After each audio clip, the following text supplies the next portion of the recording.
أعوذ بالله من الشيطان الرجيم بسم الله الرحمن الرحيم إن الحمد لله نحمده ونستعينه ونستغفره ونعوذ بالله من شرور أنفسنا ومن سيئات أعمالنا من يهده الله فلا مضل له ومن يضلل فلن تجد له وليا مرشدا أشهد أن لا إله إلا الله ولي الصالحين وأشهد أن محمدا عبده ورسوله صلوات الله وسلامه عليه وعلى آله وأصحابه وسلم تسليما كثيرا أما بعد السلام عليكم ورحمة الله وبركاته. Nous continuons, n'est-ce pas, avec notre livre parlant, n'est-ce pas, du Sharh Bidayat al-Mutafaqih, l'explication, n'est-ce pas, du biyaba que chaque musulman devra avoir pour mieux adorer son Créateur. Nous avons parlé du chapitre parlant du bain. Qu'est-ce qui peut rendre obligatoire? Nous avons dit qu'il y a 5 grandes articulations. La première articulation, c'est Mujibat al-Ghusl Khamsa. Nous avons vu les 5 choses qui rendent obligatoire le bain sur chaque musulman. Après les Mujibat, nous avons vu les shurut. Nous avons vu les 7 shurut, les 7 conditions qui rendent obligatoire le bain. Après les 7 conditions, nous avons vu l'obligation du bain, c'est-à-dire les furut, les obligations, je vais appeler ça ici, il y a un seul. Le bain, pour que le bain soit valide, il faut que tout le corps soit mouillé. Par la suite, nous étions, n'est-ce pas, à la quatrième articulation, Sunan al-Ghusl. Nous avons vu les 7 Sunan, n'est-ce pas, du bain. Je pense qu'on avait fini avec ces 5 Sunan. On devrait voir aujourd'hui les différents bains facultatifs, ce qu'on a appelé al-aghsal al-mustahabba. Il y en a jusqu'à 9 types de bains en islam. C'est pour ça qu'il a dit قوله الأغسال المستحبة التي يؤجر العبد على فعلها. Il y a les bains. Ce qui est un peu particulier en islam, c'est que lorsque tu te laves en islam avec l'intention, tu as la récompense. Est-ce que vous comprenez bien? Les gens se lavent, mais en islam, il y a les bains que lorsque tu te laves, tu as la récompense. C'est pour cela qu'il a dit Al-Aghsal al-Mustahabba allati yu'ajjar al-'abdu 'ala fi'liha li'annaha 'ibada. Yani c'est un acte qui est banal. Se laver, c'est un acte banal, jama'a. C'est pour ça qu'en islam, on dit qu'il y a des actes que tu fais, tu es récompensé en fonction de l'intention que tu fais. C'est pour ça qu'on vous a dit que lorsque tu sors de chez toi pour aller travailler dans le halal, pour gagner le halal, ton travail que tu fais là, c'est bien l'ibada. Manger, c'est un acte banal. Mais si tu manges en respectant les sunnah que le prophète sallallahu alayhi wa sallam a recommandé, tu as une récompense. Adib, même jusqu'au lit avec ta femme, tu vas pour avoir ton plaisir, Allah te donne les récompenses. Donc vous voyez, le musulman à tous les niveaux, il a les récompenses. Adib, bien, même sur le bain. Raison pour laquelle il a dit le serviteur est récompensé en fonction de ces bains-là parce que c'est une ibada. Le premier de ces bains, Ghusl al-Jum'a, comme on va le vendredi aujourd'hui. Le bain de vendredi est un bain qui a des récompenses. لأهل العلم اختلف أهل العلم في حكم غسل الجمعة. Les savants ont amené des avis divergents, c'est-à-dire des avis différents par rapport au bain de Janab, le bain de Juma. وسبب الاختلاف هو الاختلاف في فهم النصوص الوارد عن المقصود صلى الله عليه وسلم. Et les points de vue qui sont venus des différents savants, la source c'est quoi?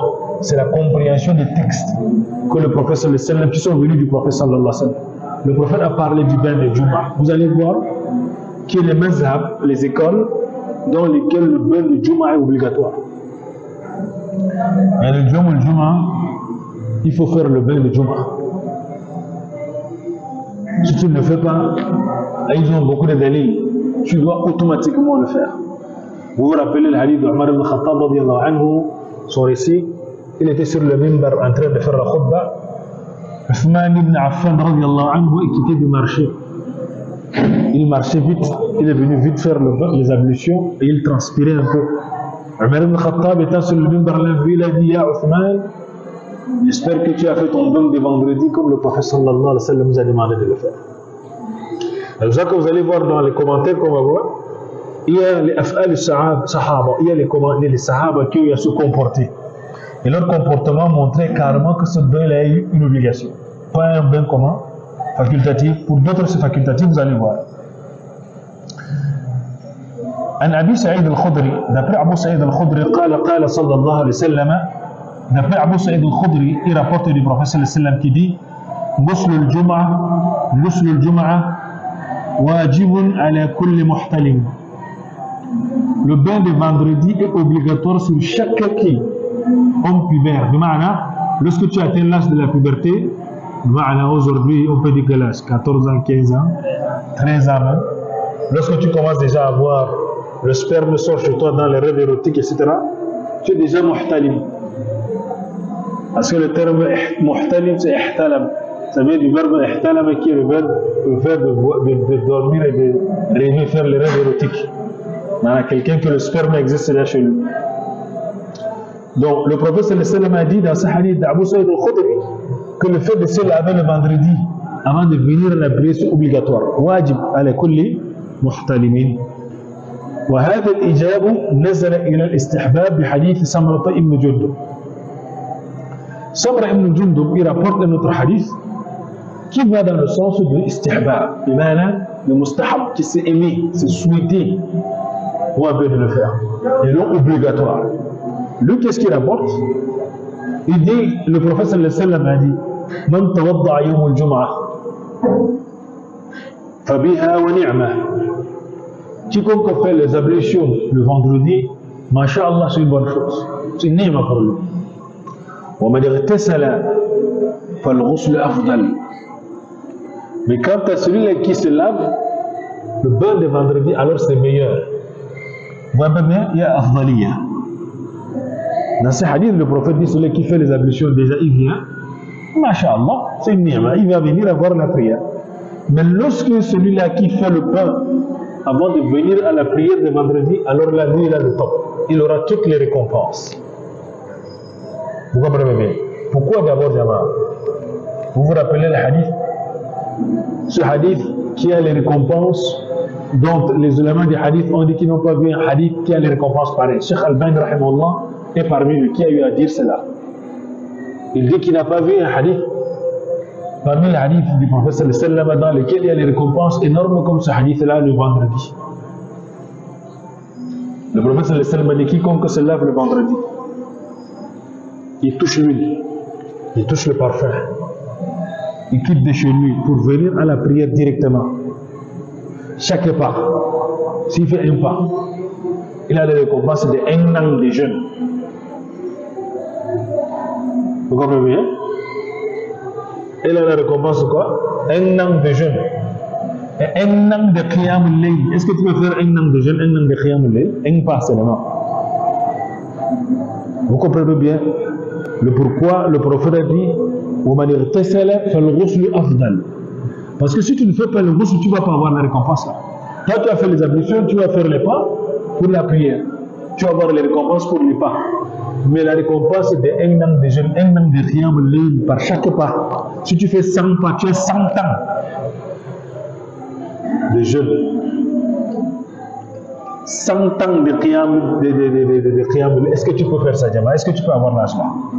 Vous savez la particularité de la communauté de Mohammed sallallahu alayhi wa sallam, vu qu'on n'a pas les longs âges, on n'a pas la longévité comme les premières communautés. Les premières communautés, lorsque quelqu'un mourait à 300 ans, ce qu'il avait, il était mort jeune. Avec l'histoire qui s'est passée à l'époque de Nuh alayhi salam, il passait, il a trouvé une maman en train de pleurer à côté de la tombe de son fils. Il demande à la maman, mais pourquoi tu pleures, madame? Elle dit que non, j'ai perdu mon fils, très jeune. Et quel âge il avait? 300 ans. Nuh alayhi salam lui dit que me viendra un peuple vers la fin des temps, eux, leur longévité, ce sera 60-70 ans. C'est la communauté de Mohammed. La femme l'a dit, mais c'est que je vais passer tous ces âges-là en prosternation. Ce serait les 70 ans là en train de me prosterner. C'est pour ça que vous allez trouver dans les anciens peuples, quelqu'un, il est en train de faire le combat dans les sentiers d'Allah, les centaines d'années, il est en train d'adorer Allah. Il est dans les djihad pendant des centaines d'années. C'est ça que vous allez trouver les gens qui avaient les 1000 ans, les 900 ans, etc. Ouais, mais nous, alayhi salam, il a appelé à la ilaha illallah 950 ans. Il a donc le même quel âge alors? Il a commencé à appeler à quel âge? Donc vous imaginez un peu. Il y avait donc les gens qui avaient les longévités. Namrud, le moustique qui est resté dans sa tête, donc tu parles de 400 ans. 400 ans. La mouche là est en train de tourner dans sa tête, ça le tape, on le tape. Imagine-toi donc nous, la communauté de Mohammed, on a à peu près 70 ans. Tu vas avoir quelle récompense pour atteindre ces gens-là? Allah nous a facilité. Tu as une Laylatul Qadr, Allah te donne combien d'années? 1000 mois, 83 ans, presque 84 ans d'adoration que tu ne peux même pas avoir. Tu fais 100 pas le vendredi et en fait le bain. Tu as 100 ans de jeûne que tu ne peux pas avoir. Moi, bien. Donc il y a une hikmah ilahiyya dans cette récompense qu'Allah a donnée à la communauté de Mohammed sallallahu alayhi wa sallam. والراجح الشيخ dit أن هذا الغسل مستحب لا واجب. Ça c'est en fonction, n'est-ce pas, du commentaire du cheikh. Il dit ce bain est aimé. C'est aimé, mais c'est pas quoi? C'est pas wajib pour dire que si tu... Parce que le wajib, si tu ne le fais pas, ça veut dire que ça altère quoi? L'action. Vous comprenez ce que ça veut dire? Donc on a dit le premier cas c'est le ghusl Juma. On a donc vu le ghusl Juma. Si tu le fais, c'est meilleur. Parce que tu as les récompenses que tu vas avoir. D'autres sont catégoriques, ils disent que c'est wajib, comme dans le Mazhab Hanabila. D'autres, ils disent que non, c'est wajib, tu dois faire ça. Les autres disent que non, c'est mustahab. Si tu fais les ablutions, tu viens prier, tu as la prière de Juma. Mais tu ne vas pas avoir le mérite que quelqu'un qui a fait son bain. C'est ça qu'il faut comprendre comme conclusion. Le deuxième type de bain qui est souhaité, celui qui lave le mort. Man ghassala mayyita. Les hadiths Abi Hurairah radiyallahu anhu marfou'a, rapporté du prophète sallallahu alayhi wa sallam qui dit Man ghassala mayyita falyaghtasil wa man hamalahu falyatawadda. Le prophète sallallahu alayhi wa sallam dit quiconque lave le mort, il fait son bain. Et quiconque va porter un mort, qui renouvelle ses ablutions. Au sujet d'Ibn Abbas radiyallahu anhuma, on posait la question à Ibn Abbas, le mufassir radiyallahu anhuma. A'ala man ghassala mayyitan ghusl. Est-ce qu'il est obligatoire sur celui-là qui lave le mort de faire aussi son bain? Mal, lorsque tu laves un mort, est-ce que c'est obligatoire pour toi de faire le bain? Là, il a dit non. قد إذن نجسوا صاحبكم ولكن وضوء. Il dit non, en fait, la réalité c'est qu'il c'est quoi? Le prophète sallallahu alayhi wa sallam a montré qu'il y a une préférence. Istihbab, laysa wujub. Si tu laves le mort, il est souhaité que tu te laves. Mais ce n'est pas une obligation. Mais les ablutions, là, c'est obligatoire. Cheikh Uthaymin rahimahullah, même Cheikh Ben Baz, dans leur commentaire de ce hadith, ils ont également parlé de cela. Parce que vous savez, dans d'autres mazhab, ils sont catégoriques. Que si tu laves le mort, tu dois aussi aller faire quoi? Le bain. Ils se sont arrêtés là-bas. Ibn Abbas, en fonction des pratiques des Sahaba à l'époque du prophète, ils ont simplement renouvelé quoi? Ils ont renouvelé quoi? Les ablutions. D'autres ont pris leur dalil avec l'histoire d'Ali ibn Abi Talib, radiyallahu anhu, lorsque son père est décédé, Abu Talib. Le prophète sallallahu alayhi wa sallam dit d'aller laver son père. Il a dit, mais ça c'est un mouchrik, je vais aller laver comme. Le prophète a dit, va le laver. Lorsqu'il a donc lavé, il est revenu, le prophète a dit, va donc faire ton bain. Vous comprenez bien? Donc il y a donc ces dalils que certains savants utilisent pour dire que non. Mais là, les éléments ont dit que non, parce que là, ça, c'était pas un musulman, lui. Mais un musulman, il n'est pas najas, il n'est pas une impurité comme Ibn Abbas dit. Vous comprenez bien? C'est pas que c'est une impurité qu'il est allé laver pour dire qu'il doit faire le bain. Vous comprenez bien? Il est souhaitable. Et si tu ne le fais pas, fais simplement tes ablutions, ça te suffit également. Celui-là qui lave le mort, celui-là qui porte le mort, celui-là qui lave le mort, il doit faire les ablutions. S'il peut se laver, c'est meilleur. Mais s'il fait les ablutions, c'est suffisant. Celui-là qui porte un mort, il n'est pas aussi obligé de faire quoi? De renouveler quoi? Les ablutions. Mais s'il le renouvelle, c'est c'est meilleur. Qu'Allah facilite la compréhension.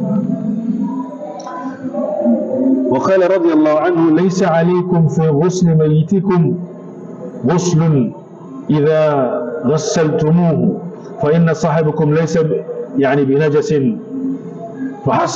فحسبكم أن تغسلوا أيديكم. Ici Ibn Abbas dit رضي الله عنه, il dit il ne vous incombe pas, c'est pas une obligation sur vous si vous lavez vos morts d'aller vous laver, parce que lui c'est pas une impureté. Le mort n'est pas quoi? Une impureté, mais plutôt même si vous lavez même vos mains, ça suffit. Vous faites, vous renouveler quoi? Vos ablutions. Ça c'est le deuxième type de bain, le bain qui est mustahab. Il y a le bain de quoi? De vendredi, qui est fortement recommandé, parce que si tu fais le bain de vendredi, les ablutions que tu fais avant de faire ce bain-là te suffisent. Vous comprenez bien?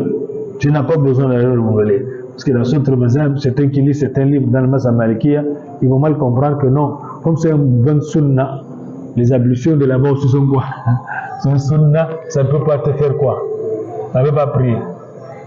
Il y a beaucoup qui font le bain de vendredi, ils sortent avec les ablutions qu'ils ont fait par là, ils ressortent encore, ils font les ablutions encore. Il dit que là-bas c'est pour la prière obligatoire. Là, tu fais ce bain-là, ça suffit également. Tu peux aller prier. Voyez? Parce qu'à la base, est-ce qu'il y a eu des ablutions sunna quelque part? Et Jama, si tu as fait les ablutions, tu as fait quoi? Tu as fait le bain sawa'an dans le bain de janaba ou dans le bain de quoi? Le bain de sunna, le bain mustahab. Le troisième type de bain fortement recommandé, j'appelle ça comme ça, l'idayni pour les deux fêtes. Il faut dire que lorsque tu vas à la fête des sacrifices, la fête de sacrifice qui est la fête de l'Eid al-Kabir qu'on a fait, la fête de fin de Ramadan, lorsque tu vas le matin, il faut te laver le bain, après avoir fait le bain avec le savon, tu fais ce bain-là, le bain de Janaba. Mais avec l'intention de quoi? Le bain de la fête d'Eid. De même le vendredi, lorsque tu te laves avec le savon, fais le bain également le vendredi. Ça c'est sur l'homme comme la femme qui va venir à la mosquée, c'est important de le faire pour avoir les récompenses dont on a été cité. De même les sœurs qui lavent les sœurs, elles doivent faire quoi? Les ablutions. S'ils se lavent ça, c'est meilleur, il n'y a pas de mal à cela. Pour les deux fêtes. قال شيخنا notre cheikh dit حفظه الله لا أعلم في الاغتسال للعيد حديثا صحيحا مرفوعا ولكن يمكن أن يستدل على استحبابه بفعل الصحابة وحرصهم على ذلك فقد جاء عن علي رضي الله عنه أن رجلا سأله عن الغسل. Ici, le dalil sur lequel les savants se sont basés pour parler des fêtes, le bain de fêtes, les deux fêtes, c'est sur les pratiques des sahaba. Vous voyez voir dans les mazhab maliki par exemple, et dans les autres mazhab, on utilise les af'al des sahaba, ce que les sahaba ont eu à faire comme dalil. Parce qu'eux, ils ont vu le prophète sallallahu alayhi wa sallam à faire, et eux, ils sont les dalils, ce sont eux qui nous ont rapporté. À l'époque de l'imam Malik, vous avez dit qu'il avait eu un problème avec qui? Imam Abu Hanifa sur le moud. Le moud de quoi? De Eid al-Fitr. Vous savez que lorsqu'on finit le Ramadan, on fait le moud, non? Le 2,5 kg là. Le zakat al-Fitr. Maintenant, Imam Malik, lui, il a donné le poids à peu près des zakat al-Fitr qui est dans les 2,330 kg, 2,5 kg maximum, si on arrondit. 4 amdad. Mais Abu Hanifa, à son époque, il avait posé la question sur quelle base, sur quel dalil tu t'es basé pour faire cela. Qadar Allah, il n'a pas pu le rencontrer. Mais ce sont ses élèves, il était décédé avant. Ses élèves sont quittés, les élèves d'Abu Hanifa, ils sont quittés pour venir rencontrer Imam Malik, pour continuer le travail de leur chef. Imam Malik, il a appelé l'arrière-petit-fils d'un sahaba, comme sur la 4e génération. Il a demandé où est le moud que tu as hérité de ton père, qui a hérité de son père, qui était qui? Le sahaba. Parce qu'il y a les moods sur lesquels il y a le nom du sahaba, de tabi'i, ils écrivaient leur nom là-bas, ceux qui ont utilisé. Donc lorsqu'on a dans Imam Malik a donc reçu ce mood qui descendait d'un sahaba directement, et il a vu la peser, les élèves d'Abu Hanifa sont rentrés. Est-ce qu'il y a encore le débat? Parce que c'est un mot qui a été utilisé à l'époque du prophète, c'est un sahaba qui est utilisé. Est-ce qu'il y a encore le doute là-bas? Ils sont rentrés. Non, il y a donc des choses sur lesquelles, c'est pour ça que le cheikh dit ici, lui n'est pas tombé sur un hadith sahih par rapport à ce même, mais sur les paroles et les actes des sahaba. Radwanullahi alayhi. Ali ibn Abi Talib fut interrogé. Radiyallahu anhu, il y a une personne, il y a une personne qui lui posa la question sur le bain. Qu'est-ce qu'il a dit pour le bain de vendredi? قال اغتسل كل يوم إن شئت. قال بل الغسل الذي هو الغسل. قال يوم الجمعة ويوم عرفة ويوم الأضحى ويوم الفطر. Ali ibn Abi Talib lui dit, lorsque la personne lui posait la question sur les bains, sont les bains que je dois. Ali ibn Abi Talib a dit, lave toi-même chaque jour si tu peux. C'est une bonne chose. Maintenant, faire le fait le bain là.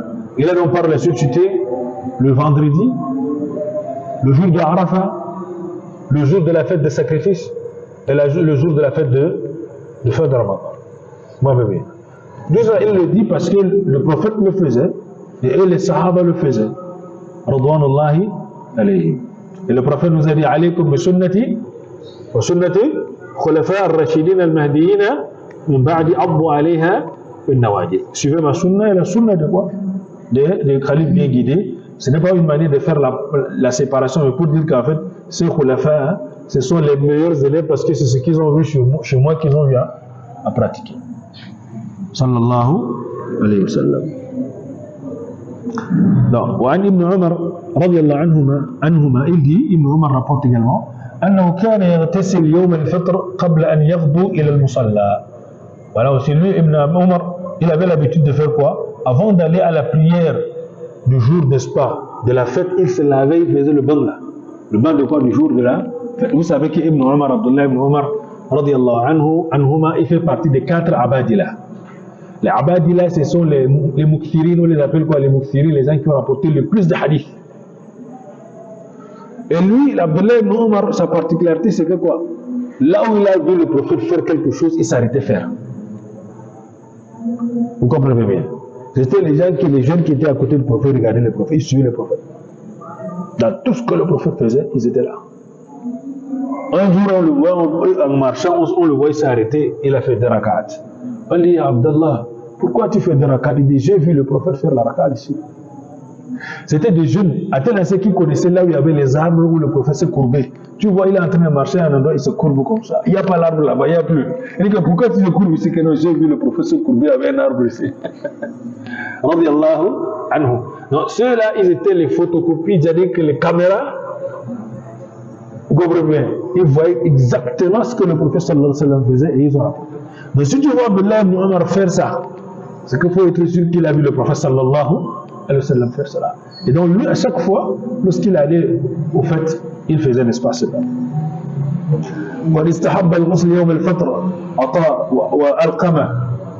Tous ces grands sahaba ont rendu ce bain-là aimé, du man a souhaité. Quelqu'un qui peut le faire, qu'il le fasse.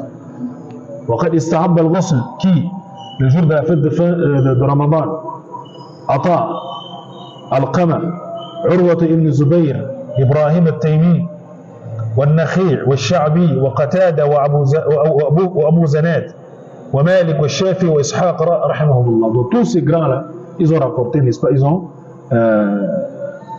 n'est-ce pas, les tabi'in, qui étaient des tabi'in jusqu'aux grands ulama. Ils ont rendu ce bain-là, un bain qui est souhaité. Donc on a donc le 4e cas, l'irma. L'irma, c'est quoi? C'est pour l'évanouissement. Lorsqu'une personne s'évanouit, il perd le contrôle. Lorsqu'il se réveille, il est souhaitable qu'il fasse quoi? Le bain. Maintenant, la question qu'il faut se poser, est-ce que dans le cas d'irma, on a aussi le cas du coma? Le coma, c'est aussi une forme d'évanouissement ou bien? C'est la mort là-bas. Hein? Ce n'est pas l'évanouissement. Lorsqu'on est évanoui, on est comment? L'évanouissement, c'est aussi une mort ou bien c'est une perte de conscience, non? Maintenant, on n'a plus le contrôle. Lorsqu'on est évanoui, on ne connaît pas là où on se trouve. Bon, Est-ce qu'on va mettre ça dans les catégories de folie? Hein? L'Irma, c'est un évanouissement. Je vais prendre un peu le contrôle un instant. قوله للإغماء لحديث عائشة رضي الله عنها en fonction du hadith d'Aïcha qui rapporte comment le prophète sallallahu alayhi wa sallam s'est comporté lorsqu'il s'est évanoui. Durant sa maladie, la dernière maladie qu'il a eu à la surface de la terre avant de quitter. Sallallahu alayhi wa sallam. لحديث عائشة رضي الله عنها في مرض موت النبي صلى الله عليه وسلم. La maladie, lorsque le prophète était malade, la maladie par laquelle il a quitté ce monde, sallallahu alayhi wa sallam, أنه كان يغمى, il tombait évanoui parce qu'il avait les maux de tête, ça commençait avec les maux de tête. Il dit Aïcha, ma tête me faisait trop mal. Donc, durant ce jour-là, le prophète tombait évanoui un instant, pendant un temps, il s'évanouit quelques minutes, et il revenait. Il se lavait, il faisait le bain. Parce que lorsqu'on perd connaissance un instant, on revient, on se dit qu'il y a eu beaucoup de choses. Mais lui, le prophète faisait dans ce bain-là. ولذلك استحب أهل العلم الاغتسال من الإغماء. C'est en fonction de ce comportement que le prophète a affiché. Lorsqu'il a perdu, lorsqu'il s'est évanoui durant la maladie, puisque les maux de tête étaient violentes, sallallahu alayhi wa sallam, parce qu'il lui supportait la douleur de toute une communauté sur lui. Ces maux de tête n'étaient pas comme pour nous, sallallahu alayhi wa sallam. C'était plus que cela, parce que Aïcha, lorsque le prophète sallallahu alayhi wa sallam est quitté, rentré dans le Baqi', il était allé faire l'istighfar, demander pardon, qu'Allah pardonne aux morts qui étaient à Baqi'. En rentrant, il a eu les maux de tête. Voilà comment sa maladie commence. Lorsqu'il arrive, il passait ce temps-là, en ce moment-là, chez Aïcha. Arrivé donc à la porte, il dit Aïcha, ma tête me fait mal. Aïcha lui dit non, moi, ma tête me fait plus mal que pour toi, ya Rasulullah. Vous connaissez les femmes avec un peu de chichi, comme on dit. Donc elle a donc parlé. Le prophète a dit non, ma tête fait mal plus que ce que tu penses là. Voilà comment la tête du prophète sallallahu alayhi wa sallam a commencé à faire mal. C'est comme cela donc, Aïcha donc a constaté cela. Et c'est pour ça que les savants disent que il est donc souhaitable pour quelqu'un qui s'évanouit, ce qui revient à la raison, de faire le bain, c'est souhaitable, mais que ce n'est pas une obligation. Le cinquième type de bain souhaité, c'est l'huile junoun. Ça, c'est pour la folie, quelqu'un qui perd la conscience. Par exemple, un schizophrène, ou bien quelqu'un qui a l'épilepsie, ou bien quelqu'un qui a les crises de folie par moment. قوله للجنون لأن الجنون في معنى الإغماء بل أولى. Donc, il est aussi pas loin de l'évanouissement, mais il est mieux, il est encore allé plus loin. يعني فمن استحسن الغسل من الإغماء فمن الجنون أولى. Donc, il est donc dit que si déjà, lorsqu'on s'évanouit, on se lave, alors lorsqu'on perd la raison, alors il est préférable encore de faire le bain. Ouais, quelqu'un peut avoir une crise carrément, il fait la folie il y a un instant et automatiquement, s'il revient à la raison, il est préférable qu'il fasse le bain. Vous savez, le prophète sallallahu alayhi wa sallam d'abord dit Rufi'at al-aqlam ala thalath. La plume est levée sur 3 personnes. Et parmi ces 3 personnes, al-sabi hatta yahtalim, l'enfant jusqu'à ce qu'il atteigne l'âge de la puberté, al-naim hatta yufiq, sur celui qui dort jusqu'à ce qu'il se réveille, ou al-majnoun hatta yaqil, sur le fou jusqu'à ce que sa raison revienne. Donc voilà donc le cinquième. Le sixième c'est al-mustahaba li kulli salatin. Qawlu al-mustahaba li kulli salatin, ici c'est pas une obligation. Ça c'est pour la femme qui a la ménorrhagie. La ménorrhagie, c'est la ménorrhagie, si vous voulez, la femme qui coule, qui a le sang qui coule d'une manière permanente. لقوله صلى الله عليه وسلم لأم حبيبة بنت جحش رضي الله عنها لما استحيضت اغتسلي لكل صلاة. En fait, cette dernière-là, elle est venue trouver le prophète sallallahu alayhi wa sallam. Habiba bint Jahsh. Elle avait le problème de sang qui coulait d'une manière permanente. Et elle a donc dit au prophète sallallahu alayhi wa sallam, le hadith il est un peu long. Elle avait dit au prophète sallallahu alayhi wa sallam, voilà ma situation, mais le sang coule à un moment où je ne suis même plus à savoir le nombre de jours que j'ai, parce que ça se mélange en fait. Le prophète l'avait demandé de compter le nombre de jours qu'elle avait d'habitude, c'est-à-dire pour ses menstruations. Parce que cela, elle fait son bain, elle prie. Maintenant, à chaque heure de prière, là, il y a le sang qui sort. Ce qui est souhaité, c'est que la femme, avant d'aller prier, qu'elle aille aux toilettes, elle nettoie elle fait un petit nettoyage et elle renouvelle les ablutions et elle met un support pour soutenir le sang et elle vient prier comme ça parce qu'elle est malade. La yukallifu Allahu nafsan illa wus'aha. Allah ne pose pas une charge supérieure à sa capacité, c'est devenu une maladie. Maintenant, pour le cas de Habib, le prophète sallallahu alayhi wa sallam avait dit que non, si tu peux même te laver, il n'a pas de mal. Si tu veux faire le bain, même si tu veux, tu te laves entièrement avant de prier. Mais comme on a dit, pour ne pas avoir beaucoup de travail, l'idéal c'est faire quoi? C'est d'aller renouveler simplement quoi? Les ablutions. Mais en lavant ça dit qu'elle fait une petite toilette. Elle nettoie et elle met le support garniture, comme on dit chez la femme, et elle renouvelle les ablutions à chaque heure de prière de préférence. Vous voyez? Parce qu'en cherchant la solution ou le remède à son traitement.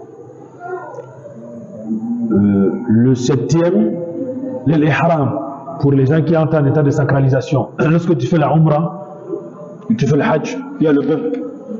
Le bain de la umrah, pour ceux qui sont allés pour faire le hajj tamattu'an, parce qu'ils partent par Médine, pour les Camerounais qui partent généralement, ils descendent à Madina.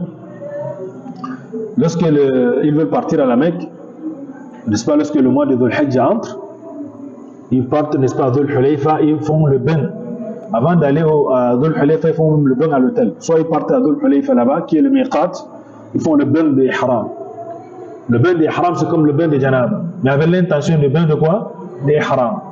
Elles font le bain là, comme avec les ablutions et le grand bain. Janaba, on lave tout le corps. Et puis, lorsqu'elles arrivent au miqat, après, n'est-ce pas, ils font 2 nafila. Si c'est l'heure de nafila ou si c'est l'heure de la prière, ils font la prière. Après cela, ils disent labbaik Allahumma umratan à la Mecque. Lorsque le 8e jour arrive, Yom al-Tarwih, ils font le bain également à la Mecque. Et puis ils disent labbaik Allahumma hajjan. Donc le bain des haram, c'est un bain qu'on fait qui est également, ça fait partie même, lorsqu'on va dans le cas de la Umrah, dans le cas de Hajj, ça fait partie des bains fortement, c'est-à-dire que ça entre même dans les shurut, dans les conditions même de validité, il faut faire le bain des haram. D'autres sont allés pour mettre même dans les wajibat, plus loin.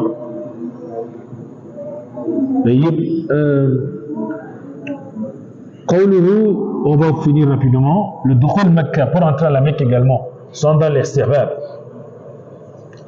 Pour le cas des haram, سواء بحج أو عمرة لحديث زيد بن ثابت رضي الله عنه أنه رأى النبي صلى الله عليه وسلم تجرد لإحلاله واغتسل. Donc il a vu Thabit, Zayd ibn Thabit رضي الله عنه, il a vu le prophète صلى الله عليه وسلم à chaque fois, donc lorsqu'il est arrivé, n'est-ce pas, pour entrer en état de haram, il faisait, n'est-ce pas, il a fait son bain. Dukhul Mecca, pour entrer à la Mecque. لفعل ابن عمر رضي الله عنهما, ابن عمر l'avait fait, أنه كان لا يقدم أو لا يقدم مكة إلا يعني بات بذي طوى حتى يصبح ويغتسل ويدخل نهارا ويذكر أن النبي صلى الله عليه وسلم فعله. Donc ça, ce sont les faits de qui? Ibn Umar. Lorsqu'il venait pour entrer à Mecca, il résidait toujours, il passait son temps. Il campait où? À Dhi Touwa, qui est une zone qui est avant l'entrée de la Mecque. Il campait là-bas, il attendait le matin. Donc s'il arrive la nuit, il passait la nuit là-bas. Subhan, il fait son bain, il entre à la Mecque. En journée, il n'entrait pas à la Mecque la nuit. Vous voyez bien. Il rappelle qu'il a vu le prophète sallallahu alayhi wa sallam le faire. La raison pour laquelle même les gens qui partent faire la Umrah, on les rappelle que le bain de la Mecque, l'entrée de la Mecque également existe lorsqu'on entre à la Mecque. Et également al-wuquf bi Arafah. Donc ça aussi c'est un bain qui est souhaité. كان ابن عمر رضي الله عنهما يغتسل لإحرامه قبل أن يحرم ولدخول مكة ولوقوفه عشية عرفة. Donc il faisait également ce bain là le jour de Arafat. Il faisait un autre bain le jour de Arafat. Ce sont les bains mustahab. Il le faisait, radiyallahu anhu, parce qu'il voyait le prophète sallallahu alayhi wa sallam le faire. Et vous savez, le bain de Arafat, sa particularité c'est pourquoi? Il faut avoir quoi? L'énergie. Pour que tu sois fort pour rester debout, faire les askars, les doigts. Sinon, il y a la fatigue et tout et tout. Mais si tu verses bien l'eau sur toi, tu te laves, ça revivifie le corps et tu as la possibilité, n'est-ce pas, d'être, n'est-ce pas, en forme. Et vous allez voir dans les habitudes du prophète, sallallahu alayhi wa sallam, entre Maghrib et Isha, généralement lorsqu'il faisait le bain, généralement dans la période du mois de Ramadan, on constatait ça. C'est qu'il y a un bain, pourquoi? Pour avoir la force pour pouvoir faire quoi? Les actes de dévotion. Parce que vous savez que l'eau vient revivifier le corps et ça redonne un peu l'énergie. ويروي ذلك عن علي وابن مسعود رضي الله عنهما. Donc tous ceux-là ont rapporté cela du prophète sallallahu alayhi wa sallam. Il y a un 10e bain pour finir ce chapitre-là. وهناك الغسل العاشر من الاغتسال المستحبة qui fait partie des bains qui sont souhaités. لم يذكره شيخنا حفظه الله. Le cheikh n'a pas rappelé ça. وهو عند كل جماع. Vous allez voir un peu bien. Après chaque acte de relation intime avec la femme, chaque fois, n'est-ce pas? Les hadiths Abi Rafi' رضي الله أن النبي صلى الله عليه وسلم طاف ذات ليلة على نسائه يغتسل عند هذه وعند هذه.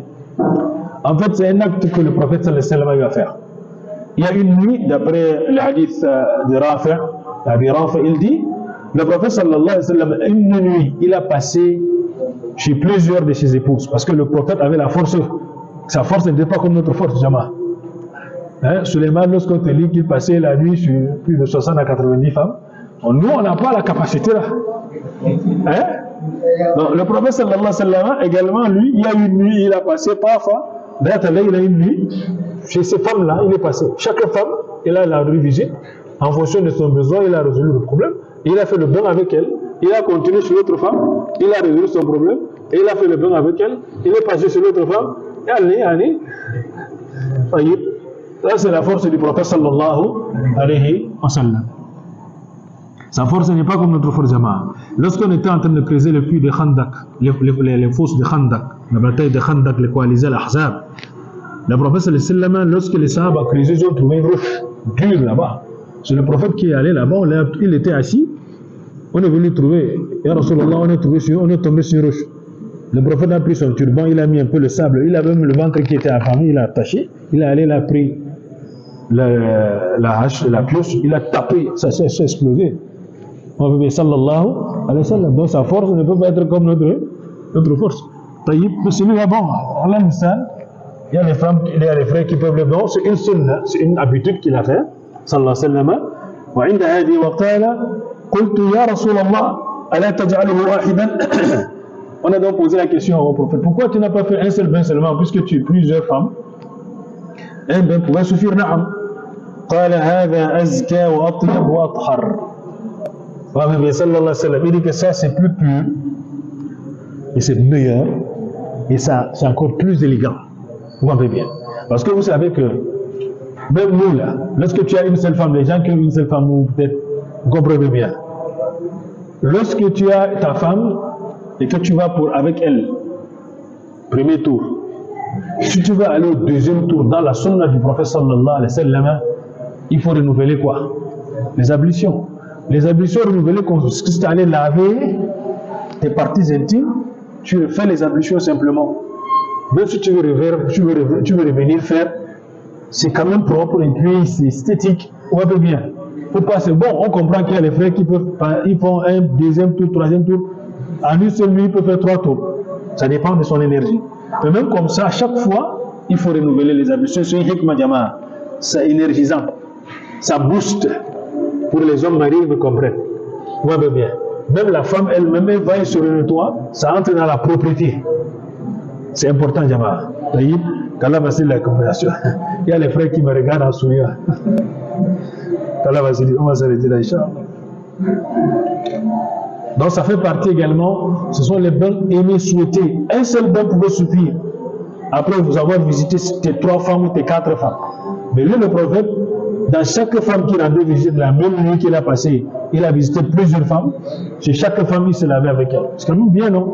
C'est aussi un peu romantique, parce que tu vas chez elle, vous allez vous laver. Il se lave chez elle, il part chez l'autre, il se lave. Lorsqu'il bave chez l'autre, il vient avec une autre odeur. Il ne garde pas l'odeur de l'autre femme. Mais les femmes sont compliquées. Qu'Allah fasse la compréhension, la bonne pratique. Wallahu a'lam. والله أعلم وأعلم والسلام عليكم ورحمة الله وبركاته سبحانك اللهم وبحمدك